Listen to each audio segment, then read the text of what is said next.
Alright, what is up, everybody? We are back with another edition of Everyday Hoops. Hope you guys are having a good one today. We're going to be recapping last night's NBA slate of games, your daily, everyday NBA update here in today's video. Thank you guys for the views on the videos and the shorts recently. I really appreciate it. If you do like the content around here, consider subscribing, like, turn notifications, do all stuff like that. I'd really appreciate it. Really upset a lot. Join the membership. If you want to learn more about the membership, there's a video on my channel explaining all of it. You can go back and watch that. Links to my Twitters, all that stuff down in the description below. And yeah, don't waste any more of your time. Let's get right into it. So first game we had was Lakers and Cavaliers in Cleveland. The Cavaliers ended up winning this game 134 to 110. They stay undefeated at 5-0, with Lakers fall to 3-2. The Cavs just came out and blitzed the Lakers from very early on and just didn't look back. I mean, they put up 42 points in the first quarter, shot 77% from the field, hit 8 threes in the first quarter. And from then on, the Lakers just couldn't really respond. They tried to make little runs here and there, but at the end of the day, every time the Lakers made a little bit of a run, the Cavaliers would just step on the neck. Caris LeVert had 11 points in the third quarter. Evan Mobley came out in the fourth quarter, gave you 17 points in that quarter, and yeah, it just was nothing you can do. For Cleveland, 3 players scored double 20 plus. Evan Mobley gave you 25 points in just 18 minutes, shot 12 for 16. Especially that fourth quarter was amazing for him. Donovan Mitchell gave you 24 points and 7 assists, 20 and 17 for Jared Allen. Darius Garland had 12 and 10. Caris LeVert had a really good game, 16 points off the bench. He was a plus 20, hit 4 threes. Ty Jerome gave him 14 points in this game, including he had a lot in the fourth quarter as well.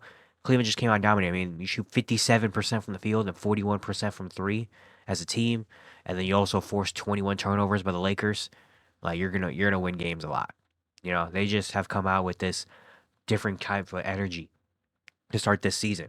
They scored 130 points 3 times already this season, when the entirety of last year they had that, I think, 3 times in regulation, 4 times in overall. They scored 130 points last year. They already have 3 in the first 5 games of the year. The offense has been clicking. Everything's been going very, very well. Everybody looks locked in. And this team they've been a force. They have been a force and very hard to stop. No one's been able to crack that code. You had to stop the Cavaliers. So we'll see how long this continues. But man, have they been amazing. For the Lakers, again, the Cavaliers just came out and blitzed them early on. Had a lot of turnovers in this game. You also got the worst 80 performance of the season. I mean, 22 and 13. He shot 9 for 17. Was not really super effective in this game. The Cavaliers were just kind of crowding AD whenever he got the ball. And then when you get, Rui Hachimura, Austin Reeves, D'Lo did not really contribute a whole lot. LeBron gave you 26-6. And then Dalton Connect hit a couple threes off the bench, had 18 points. But after that, no one else could really get themselves involved in this game. He shot 21% from 3, 6 for 28 from 3, and then 21 turnovers, along with AD having his worst game of the year. It just was a bad combination for the Lakers this game. Did get Bronny minutes and did get Bronny get his first bucket. So shout out to Bronny. Awesome moment right there. Got his first bucket of his NBA career.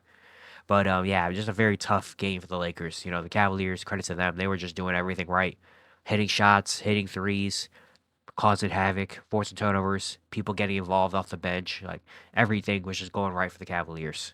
Next, we go to Pistons and 76ers. The Pistons win in this game 105-95. They get their first win of the season, go to 1-4. Sixers fall to 1-3. It's very tough for the Sixers right now to watch Sixers ball. Detroit was up by 9 at the end of the first half. Cade Cunningham had a really good game, especially in the second quarter. Cade came out and gave you 13 points and hit 3 3-pointers. And then the third quarter, Detroit really put him away, outscoring them 31-22. Hit 4 threes in that quarter. Jane Ivey gave you 11 in that quarter. And yeah, just the Sixers could not make it back. The Pistons, Jane Ivey and Cade Cunningham were both on it this game. Jane Ivey gave you 23 points. Cade with 22, 5, and 7. Tobias Harris in his return, 18 points and 14 rebounds. Shot 8 for 18. Tim Hardaway Jr. hit 5 threes. Malik Beasley hit 3 threes off the bench. So it was just a really good game, especially with Jalen Duren fouling out in 6 minutes. Fouling out in 10 minutes. That was really, really tough. But then, yeah, it shot 41% from 3. Detroit did, only missed 4 free throws, 46% from the field, and held Philadelphia to 41% shooting. That's a really good game for Detroit.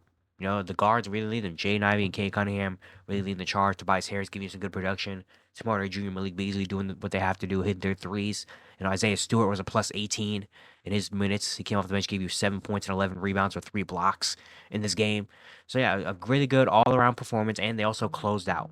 So, shout out to the Pistons finally being able to win a game. Meanwhile, for the Philadelphia 76ers, again, it's just really, really hard without Joel and Tyrese. I mean, Joel and PG. I mean, Tyrese gave you 32 points, 7 assists, but no one else can really do much on this court. You know, like Kelly Oubre tried to give you 11. I mean, 13. He had 5, 14. Caleb Martin 2 for 10. Kyle Lowry 1 for 3. You know, Drummond gave you 11 boards. And then, yeah, the bench doesn't really do much. They shot 28% from 3 as a team, 8 for 28, missed 7 free throws. It's going to be hard to win. I mean, they had, 17 assists to 23. Like it was just it's tough. It's really tough for Philly. 1-3 start, not great. The good thing is you have Paul George, Joel Embiid that could come back at any point. But right now it's just really really hard to watch the 76ers. Honestly, it's really hard to watch the 76ers when it's just Tyrese Maxey having to take 27 shots, to win games against the Pistons. It's really hard. But shout out to the Pistons. Shout out to the Pistons. They came out, did their thing, did what they had to do, and got a win. Next, going to Raptors and Hornets. The Hornets win this game 138-133, very high scoring one. They go to 2-2. Raptors fall to 1-4. Charlotte came out hot in the first quarter, a 30-16 lead. Trey Mann 10 points in the first quarter off the bench. They shot 52% from the field. It was great. The Raptors came back. Raptors put up 43 points in the second quarter. Grady Dick 12 points. RJ Barrett started getting going 9 points. They hit 5 threes as a team, and it was not even LaMelo also had a really good second quarter. And then the second half was really, really tight. The bench for the Charlotte Hornets was amazing. I mean, Cody Martin and Trey Mann were awesome. Nick Richards finally being able to establish himself and have a really good game. RJ Barrett had 17 points in the fourth quarter, trying to bring Toronto back in it and kept them in it. Grady Dick had a really good game all around. But the Hornets make the big plays at the end of the game, end up getting this win. They shoot 52% from the field, 44% from three, hit 23 pointers as well in this game. So, yeah, Nick Richards, 24 points, 14 rebounds, 4 blocks, shot 10 for 14. He was really good. The bench, though, Trey Mann, Cody Martin, and even Grant Williams. Grant Williams as well, got to mention him. Trey Mann with 27 points and 4 threes. Cody Martin with 25 points on 9 for 11 shooting, and Grant Williams with 17 points and 5 assists on 3 for 4 shooting from 3. I mean, when you get production like that from those three, no way you can lose games, LaMelo, 19, 6 assists, had a tough shooting night, only 4 for 12 from 3, 7 for 20 from the field. Miles Bridges didn't really do much, but getting that production from the bench was the big key. Trey Mann, Cody Martin, Grant Williams. It's a really fun bench mob. Trey Mann's 6 Man of the Year stock going up. Cody Martin be able to give the production like this. Grant Williams has been solid so far this season. That little bench trio right there has been doing its thing so far. For Toronto, tough loss. RJ Barrett, though, has some good signs. 31 points, 8 assists, shit 4 3-pointers. And had a really good fourth quarter. So really nice to see him finally get back into stride. Grady Dick had another really good game, 30 points, 11 for 17 shooting.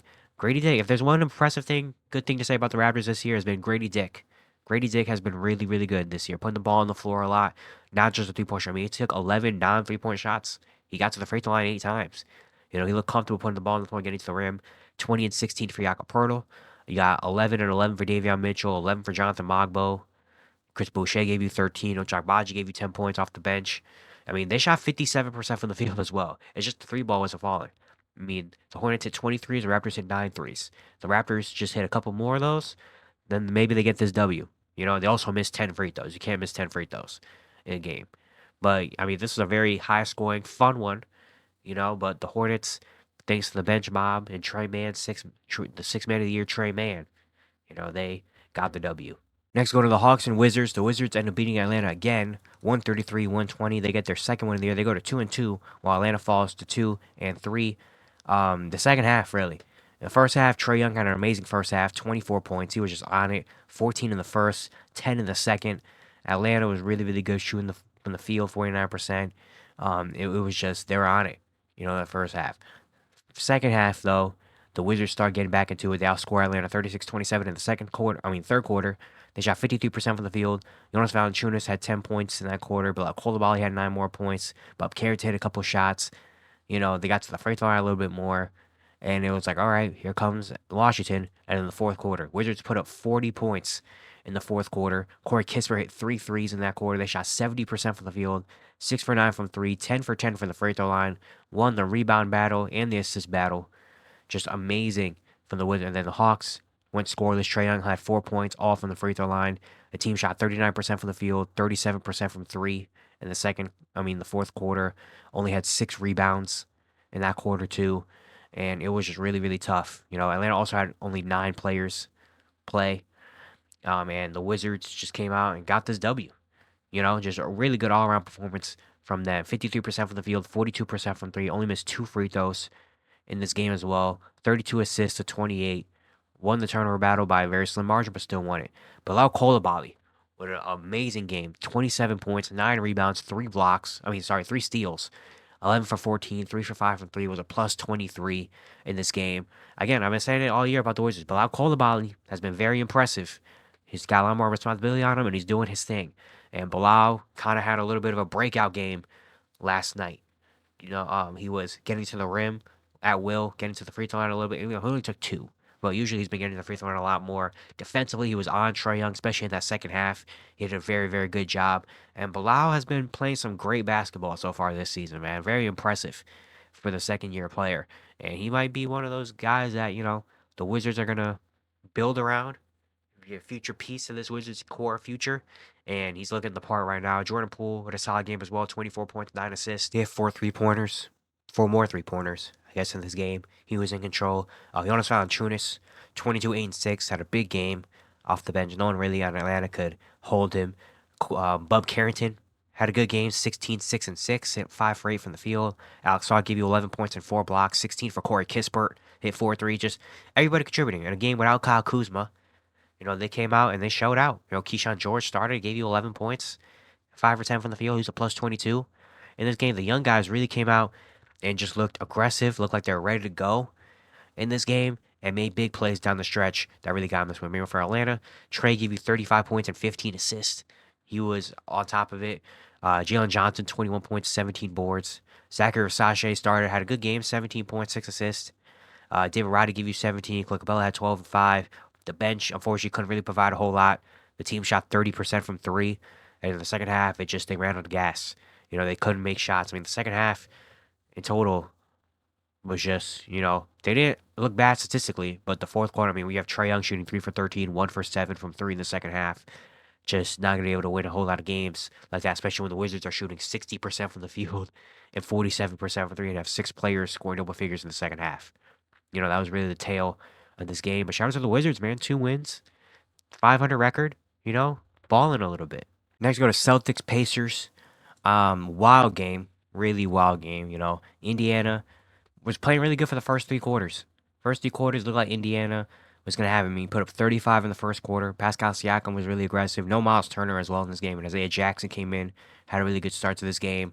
Second quarter, put a little bit more on the gas. Bennedict Mathurin had 9 points in that quarter. Pascal with more 8. Boston, in the first half, shot 33% from three, 37% from the field. It was really, really tough. In the third quarter, Indiana making more room. Bennedict Mathurin, another really good quarter. Boston shot 30% from the three in that quarter. And it was like, man, Indiana was kind of in control of this game. And it looked like, dang, Indiana's going to smoothly hand Boston the first loss. It's going to be a huge win. And then the fourth quarter happens. And the Boston Celtics say, all right, let's start playing basketball now. Jason Tatum and Jaylen Brown and Derek White, honestly. Well, the Jays combined for 21 points in the fourth quarter. Derek White had hit a couple big threes in this one as well. And this fourth quarter, Boston just showed why they're a championship team, in Indiana just couldn't do anything really. It started with a Jaylen Brown. Jaylen Brown got a dunk with 4 minutes left. I was like, all right, this could make something happen. Tatum hits a 3. Derek White has a little stretch where he hits a 3, then gets a layup. And then 4 straight turnovers by Indiana. It was the first one, Pascal Siakam, after offensive rebound. After Siakam missed, Isaiah Jackson missed. Siakam got an offensive rebound, then he traveled. They didn't score. Boston didn't score on that one, but still. Then you come down, Isaiah Jackson with the offensive foul on Pritchard. They come down, Derek White hits a layup. Then Obi Toppin turns the ball over. Then Tatum gets fouled, hits 2 free throws. So Bennedict Mathurin turns the ball over. Jaylen Brown with the steal, and then Jaylen Brown dunk. All of a sudden, it goes from, with those 4 turnovers, it goes to a 3-point game with a minute left. And it's like, dang. And then Neemias Queta got a big block, and Ben Shepherd, Tyrese missed a 3. Come down, Tatum hits 2 free throws. Halliburton did miss a shot, and it's like, okay, a little separation. Then Jason Tatum with just a cold-blooded three ball to tie this game, and all of a sudden we're in overtime. And I didn't even know we were in overtime until I looked at my phone and it said 121, 124, 124, end of the first. And I was like, or end of fourth. And I was like, wait, what? What happened? So I had to go back and watch. And I was like, bro, this is insane. We go to overtime. It's a back and forth battle. You know, um, Derek White hits a three. Halliburton hits a three. White hits a three. Benning Mather hits a big layup. And then Pascal Siakam. After Boston takes the lead, Siakam with a little mid-range jumper, I guess. Tatum hits a three, and then Siakam off the kick out, wide open, top of the key, three ball, bang. And then Jaylen Brown misses a three, at the buzzer. And Indiana ends up getting this win 135-132. Second win of the year. Boston get their first loss. Huge win for Indiana. I mean, very much needed win. Shot 48% from the field, 39% from three. Only missed 4 free throws. Won the rebounding battle 57-51. Won the assist battle, 33 assists is more like it, you know. And Benning Mathurin, 30-11 and 30, 11, and 4, 9 for 17, 10 for 11 from the free throw line, putting pressure everywhere. Felt like when he needed a bucket, in those little times, Benedict Mathurin came through and got a bucket for them. Pascal Siakam, 29, 11, and 5, 6 for 8 from 3, hit the game-winning 3. This is the Pascal Siakam I want to see. I said it last time when I talked about the Sixer game where he was really passive, and I said in my yesterday's video, I was talking about overreacting to the first week. I want some of these guys to be more aggressive for Indiana. And Pascal came out and did it. 20 shot attempts, 6 for 8 from 3, 29, 11, and 5. This is the Pascal I wanted. Whereas Halliburton, 17, 6, and 12. Three-point shot still wasn't falling, but, it looked a lot better in this game. Obi Toppin gave some good production, 18 points off the bench. Nesmith had 12. Isaiah Jackson had 10 points. T.J. McConnell had 10 points. Just, this is the Indiana Pacers. High scoring, 7 players in double figures. This is what I want to see from Indiana. For Boston, a very tough shooting game from 3, 33%. Tatum, 37-4. He did shoot 5 for 18 from 3, though. Jaylen Brown had 25, 23 for Derek White, 16 for Payton Pritchard. It was just, Al Horford, Drew Holiday didn't really have great games out there. And, just didn't make the big threes when they need them to. And then defensively just couldn't really hold up in overtime to this crazy Indiana Pacers offense. Couldn't guard Pascal Siakam really a whole lot. But shout out to the Indiana Pacers getting a win, a much, much needed win. Next, we had Knicks and Heat. Knicks win this game 116-107. Both teams go to 2-2. For the Knicks, it was the Karl Anthony Towns show. It came out really aggressive with 12 points in the first quarter, put 12 more up in the second quarter. Third quarter was a little quiet, and then the fourth quarter just absolutely taking over this game. 14 points. Only took 1 3 in that quarter as well. He only hit 4 threes in this game. Really, he was just establishing himself in the mid-range and in the paint. He had a bunch of big shots in that fourth quarter, especially near the rim, in the paint, on Bam. That was just like, man. Like that's big stuff. 44, 13, 17 for 25 shooting.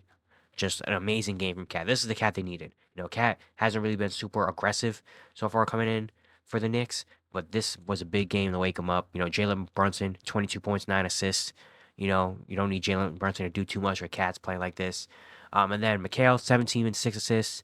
Hit a couple threes. OG Anunoby had 11 points. Josh Hart with 10, 14, and 6. Miles McBride gave you 10 off the bench. He shot 45% from 3 as a team and 18 threes. Only missed 2 free throws in this one. You win the rebounding battle in this game, win the assist battle.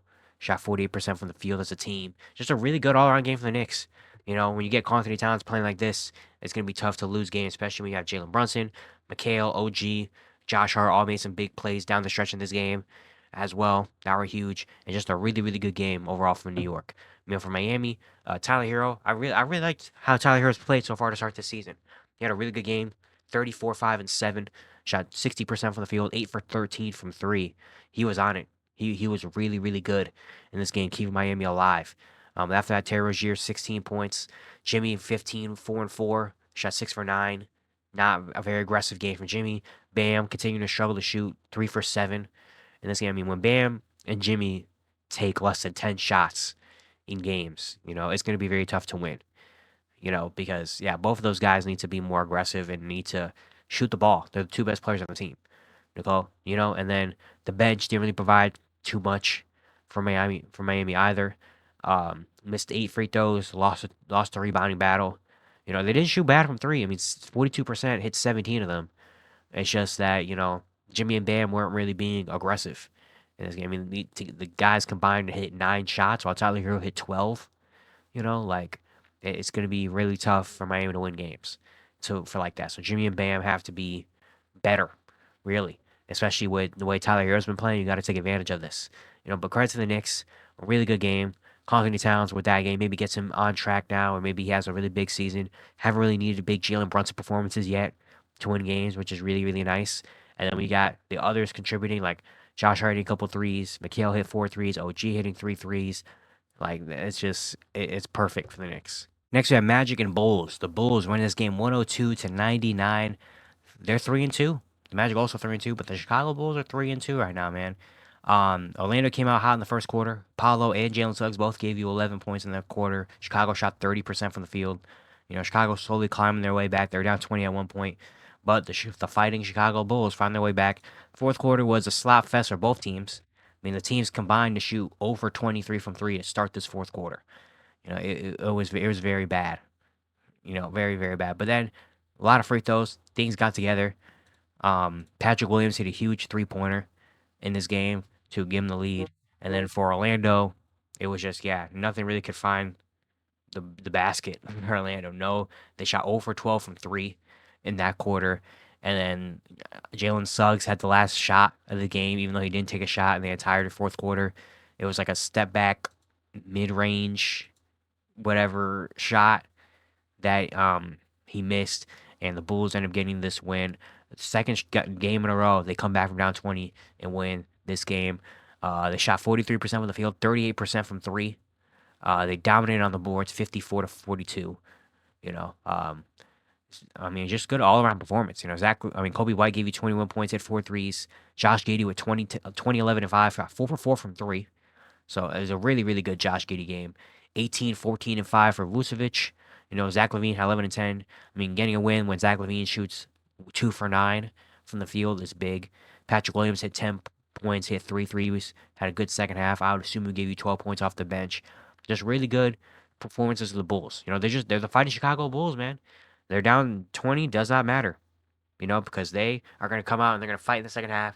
They're going to hit a bunch of threes in the second half, and they're going to find ways to win games. And the Bulls have been very fun so far, and they are 3-2. I mean, for Orlando, just a really bad shooting fourth quarter.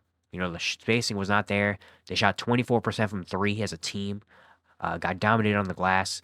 Paulo at 31, 7, and 4, but he shot 2 for 7 and 0 for 4 from three in the fourth quarter. Jalen Suggs gave you 17, 6, and 5, 4 steals. Wendell Carter had 14. Franz only played 22 minutes. I think the illness probably still bothering him. KCP was 2 for 7. The bench didn't do a whole lot for Orlando in terms of shot making either. And just a game where Orlando just couldn't hit their shots when they needed them the most. And Chicago did. So shout out to the Chicago Bulls for fighting, staying alive. Come back down 20 does not matter. They're going to come out and they're still going to play their game and come out and win and get W's. And people, they're really overperforming right now. 3-2, man. The Bulls are 3-2, man. Who would have thought it really early on in the season? Who would have thought this is the Chicago Bulls we're getting this year? Next, go to Nets and Grizzlies. The Nets win this game 119-106. Both teams go to 2-3. Very, very close game, tightly contested game. But the fourth quarter, Brooklyn outscored Memphis 28-16 in the fourth quarter. Shot 55% from the field, while Memphis shot 27% from the field in the fourth quarter. And John Morant only had 1 point in that quarter. Dennis Schroeder had a huge fourth, 11 points in the quarter. He had 23 points in the second half. Dennis Schroeder, 33 points, 8 assists, 6 for 9 from 3, 11 for 14 from the field. He has been phenomenal. He really has been. He's been phenomenal so far to start this season, especially the last couple games. I mean, he's averaging 24 and 8 on 54, 55, 87.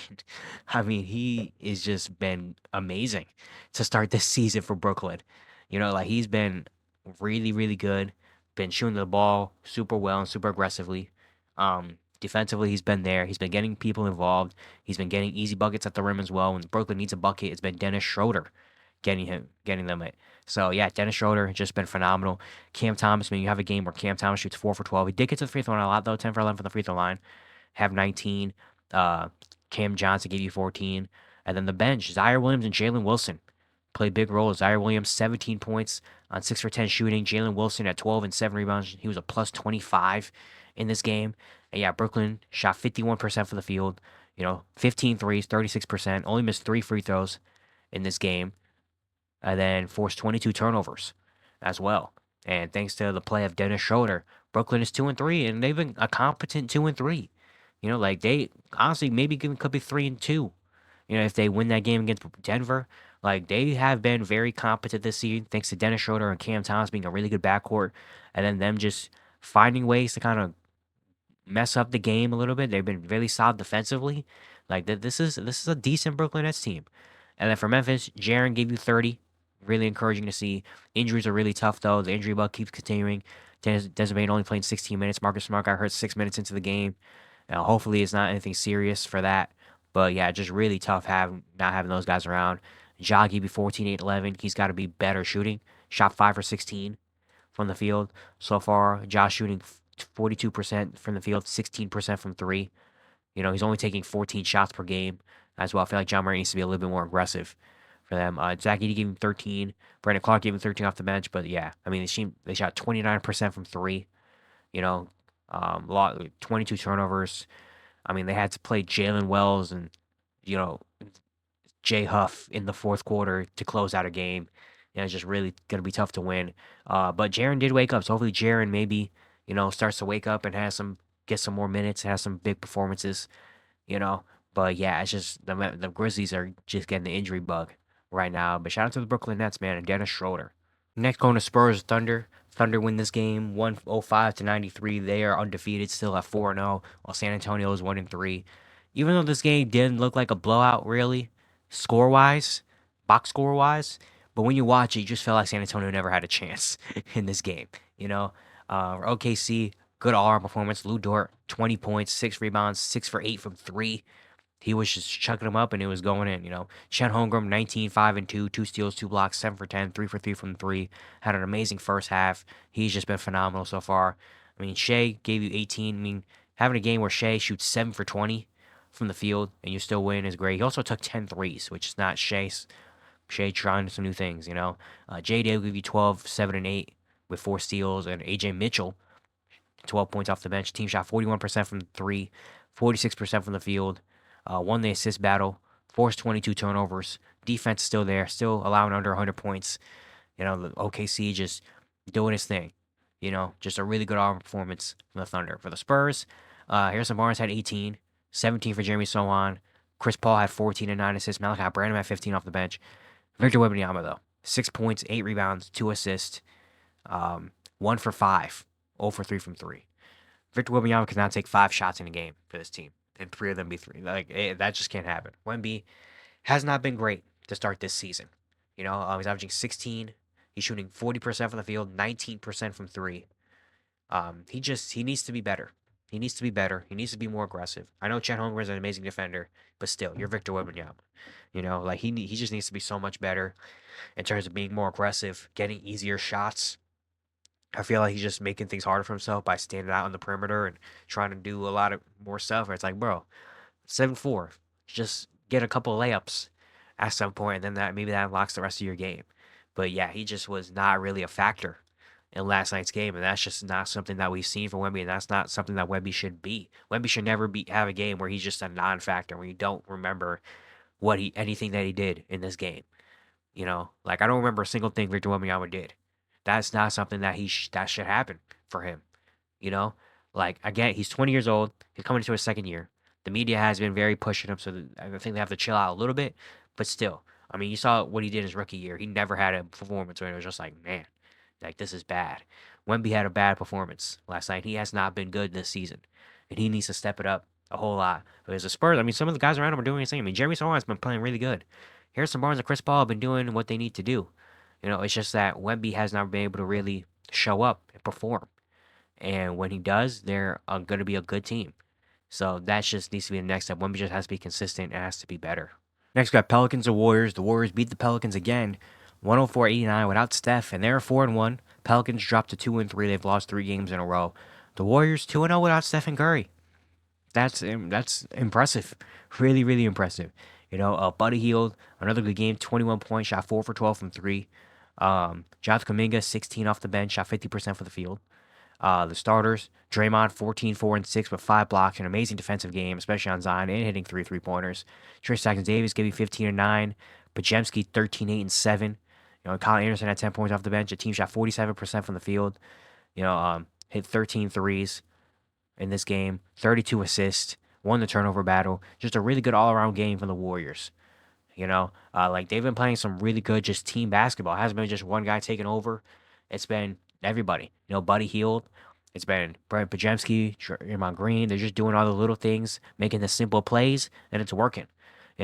Especially without Curry and without Andrew Wiggins, who's been really good this year as well. So that's a huge win for the Pelicans. 3 bad losses in a row. I mean, you lost to Portland, and then you lose back to back to the Warriors without Steph in either game. That's just tough. I mean, today they didn't have CJ McCollum or Herb Jones in this one, and already were out without DeJounte and Trey Murphy. But it's bad, man. I mean, they shot 36% from the field, 30% from three, 60% from the free throw line. I mean, it's tough. I mean, Jordan Hawkins, 23 points, hit 4 threes. He was shooting out there. Jose Alvarado give you 16, 5 and 4. BI and Zion combined to shoot 10 for 31 and 2 for 7 from three. BI 14 points, 5 for 11. Just wasn't really super. I mean, 11 shots. I mean, Jose Alvarado took more shots than Brandon Ingram. That's not something that should be happening. And then Zion, 12 points, 5 for 20 from the field, 25%. Zion so far this year is shooting 36% from the field, averaging 18, 8, and 4. Like, that's just not been something we've seen from Zion. I mean, he has just not had good shooting nights at all. And I watched yesterday, and I watched his shots again before I recorded this. And I was like, what is going on with Zion? I just feel like, I mean, Draymond Green was playing a really good defensive game. Got to give credit to Draymond Green. He has some really nice blocks, really nice defensive game from him. And it just felt like the missing of no CJ, no Trey Murphy, and all that. They were just like, all right, when Zion drives, we're just going to send 3 people at him. And he's going to have to shoot up over 3 people, or he's going to kick it out to Javonte Green and Jose Alvarado or Daniel Tice. So pick your poison.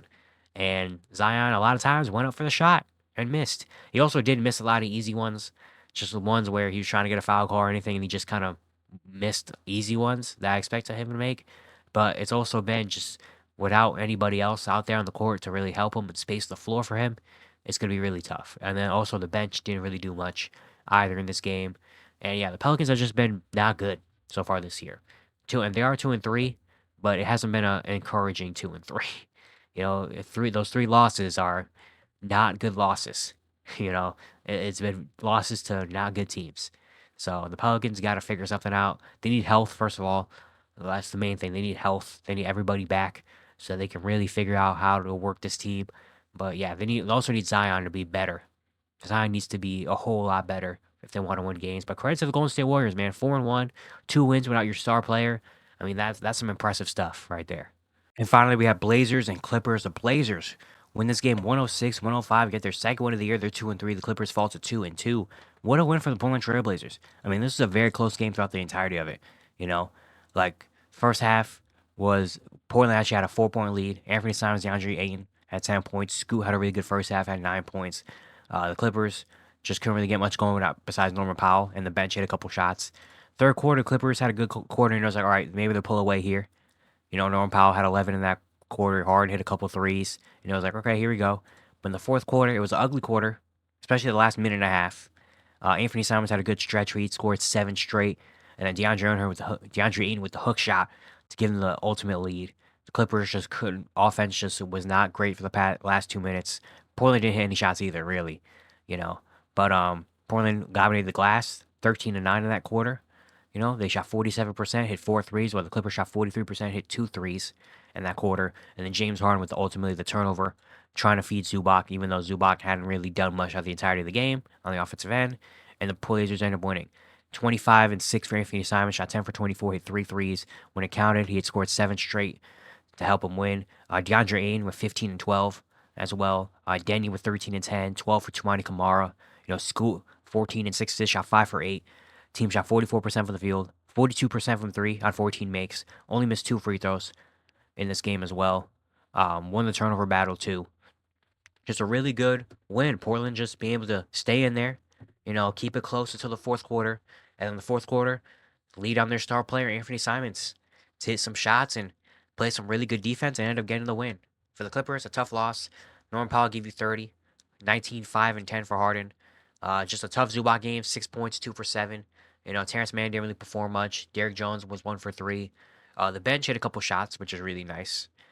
But when it mattered, it just wasn't falling. Besides Norman Powell, really. And yeah, I mean, worst game of the season for Zubac. Shout out to the Portland Trailblazers. I mean, they hit some big shots and made some plays when they really needed it to, really. But just a really good game. And shout out to the Blazers, man, getting a good win over a good Clipper team. And School Henderson had a good performance. Simons and Hunt, Ayton, they've been decently competitive. The last like 2, 3 games have been decently competitive for the Portland Trailblazers. And yeah, it's gonna be it for today. Hope you guys enjoyed. Once again, if you do like the content around here, consider subscribing, like, turn notifications, do all stuff like that. I'd really appreciate it. It really helps out a lot. And yeah, I'll see you guys tomorrow.